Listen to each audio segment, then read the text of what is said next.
A kind policeman comes to the aid of an old grandmother struggling to feed her hungry grandkids and fills her cart with groceries. 2 years later, he receives a visit from her lawyer, oblivious to what awaits him.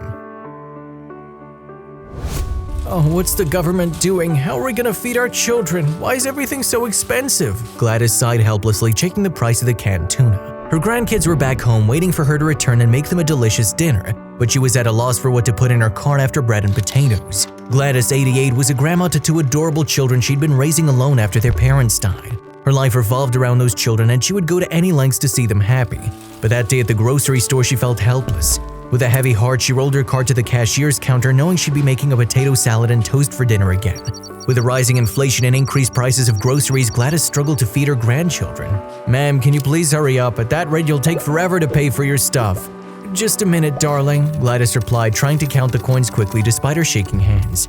You see, I have Parkinson's. These things come with age. Here you go, she said, setting the coin pile on the counter. Ma'am, you're $2 short, complained the cashier, quickly counting the coins. How about you move to the back of the line and count again? And yes, please only come back if you can afford to pay for your stuff. Gladys felt eyes around her judging her and moved to the back of the queue without saying anything. While waiting for her turn, she began counting the coins again. Meanwhile, Officer Nolan, who had stopped by the grocery, saw what happened to Gladys. He felt terrible for the poor woman and wanted to help her, so he quietly filled a cart with groceries and joined the line behind Gladys. When Gladys's turn came, Officer Nolan transferred the groceries to her cart and told the cashier he'd cover the bill. Young man, this is too much, Gladys said. I can't take this. Ma'am, said Officer Nolan with a smile, please relax. I want to do this for you and your grandchildren. I'm sorry for eavesdropping on your little conversation back in the aisle when you were examining the tuna can. Oh, darling, please, I can't take this. You certainly can, ma'am. I'm only doing it for myself. You see, God helps me every day and I want to share this with those around me so I don't feel guilty about it. You're an angel. I don't have money to pay you back, son, but how about you join us for dinner? It'd be a pleasure, ma'am, Officer Nolan said. Perfect, I'll be waiting for you, Gladys added as she thanked Officer Nolan again and exited the store after giving him her address. That evening, Officer Nolan arrived on time and he was all praises for the dinner Gladys made. Spaghetti, meatballs, and a delicious chocolate cake for dessert. I've not had anything so good in a long time, he said. This was delicious. Gladys's heart filled with joy that day as she saw her grandchildren smiling and playing with Officer Nolan. This was one of the best dinners I've ever had, Gladys, he said before leaving. And I genuinely mean it. My son was stillborn and my wife died while giving birth. I lost everything in an instant, but today I feel loved and complete. Thank you very much. Believe me, this means a lot. Come over whenever you want, son. We loved having you too, said Gladys. And well, Officer Nolan did that. He couldn't resist visiting Gladys and her grandchildren on weekends. It almost became a tradition for them to spend weekends together, eat good food, and share a hearty laugh until Gladys's health began to fail her 2 years later.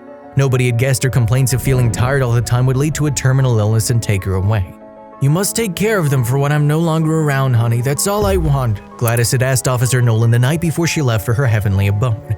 She wanted him to be there for her grandkids, and Officer Nolan fulfilled her dying wish. As he stood in front of the fresh mound of earth beneath which Gladys lay, Officer Nolan said, Macy and John are now my responsibility, Gladys. I'll do anything to ensure they have a loving home. Suddenly, a voice behind him said, and that's why she wanted me to see you in case she wasn't there for her grandchildren. Officer Nolan turned to see an older man in a suit standing behind him.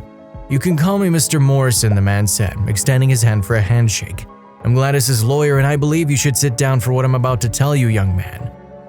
This is unbelievable. Gladys's husband left $2 million to her grandchildren? Mr. Morrison took out an envelope and gave it to Officer Nolan. You'll find the answers to your questions here. Please excuse me now, I have to be somewhere. Officer Nolan found a letter inside the envelope. He opened it to read it, and by the time he finished, tears were flowing down his cheeks like a waterfall. I don't know what I should call you. You came as an angel in our lives and changed our lives forever. Thank you for everything you did for me and my grandchildren, officer.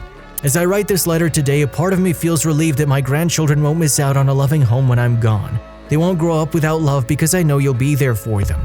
My late ex-husband had left my grandchildren his inheritance, but they would receive it if only I was not their care. But how could I abandon my little ducklings? They were so small when their parents died, officer, so I looked after them on my own. Now that I don't think I have much time left, I'm writing this to let you know that I entrust you with the care of my children. My house shall be yours too after my demise. Please accept it with gratitude. Thank you for being there for us. With love, Gladys. You'll regret this, Gladys. You were supposed to spend more time with us making happy memories. Officer Nolan sobbed, his fist clenched over the letter. But I promise to raise your grandkids in such a way that you'll be proud of me and regret leaving us so soon. Oh, I miss you." And Officer Nolan kept his promise. He adopted Gladys's grandchildren and became a loving father to them.